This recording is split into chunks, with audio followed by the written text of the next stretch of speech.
तीनकुने हिंसात्मक प्रदर्शनको अनुसन्धान अन्तिम चरणमा 108 जना प्रतिवादी बन्ने।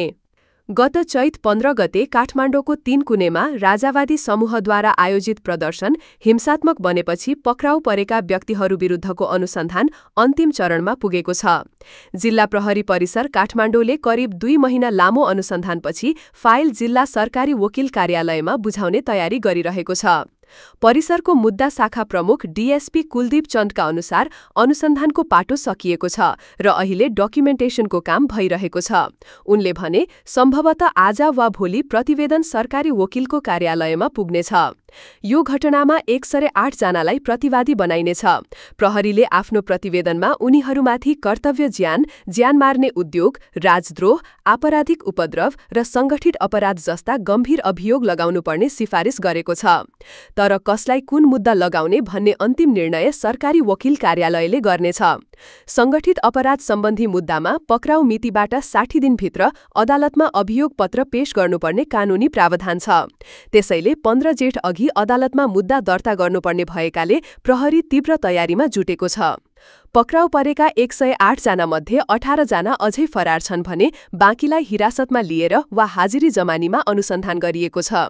तीमध्ये राप्रपाका महामन्त्री धवल शमशेर राणा र वरिष्ठ उपाध्यक्ष रविन्द्र मिश्र जस्ता नेताहरू समेत छन् जो हाल हिरासत बाहिर छन्।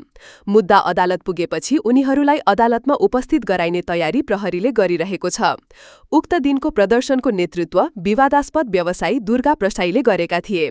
प्रदर्शन हिंसात्मक बन्दा सुरक्षाकर्मीमाथि आक्रमण, सार्वजनिक सम्पत्तिमा तोडफोड र अन्य आपराधिक गतिविधिहरू भएका थिए। प्रदर्शनपछि रातिको समयमा नै राप्रपाका सांसद राणा र उपाध्यक्ष मिश्रलाई ग्वारको स्थित B&B अस्पतालबाट फर्कँदै गर्दा पक्राउ गरिएको थियो। प्रसाई भने भारतबाट पक्राउ गरेर नेपाल ल्याइएको हो।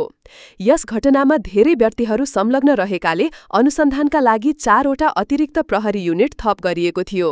प्रहरी प्रधान कार्यालय, अपराध अनुसन्धान विभाग, काठमाडौँ उपत्यका अपराध अनुसन्धान कार्यालय टेकु, रानीपोखरी र ललितपुरबाट थप अनुसन्धान अधिकृत मगाएर काम गरिएको हो।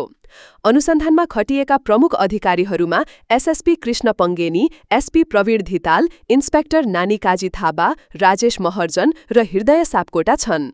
तीनकुने घटनालाई लिएर प्रहरीले उच्चस्तरीय टोली बनाएर अनुसन्धान गरिरहेको छ, जसमा उच्च प्रोफाइल व्यक्तिहरू मुछिएका छन्।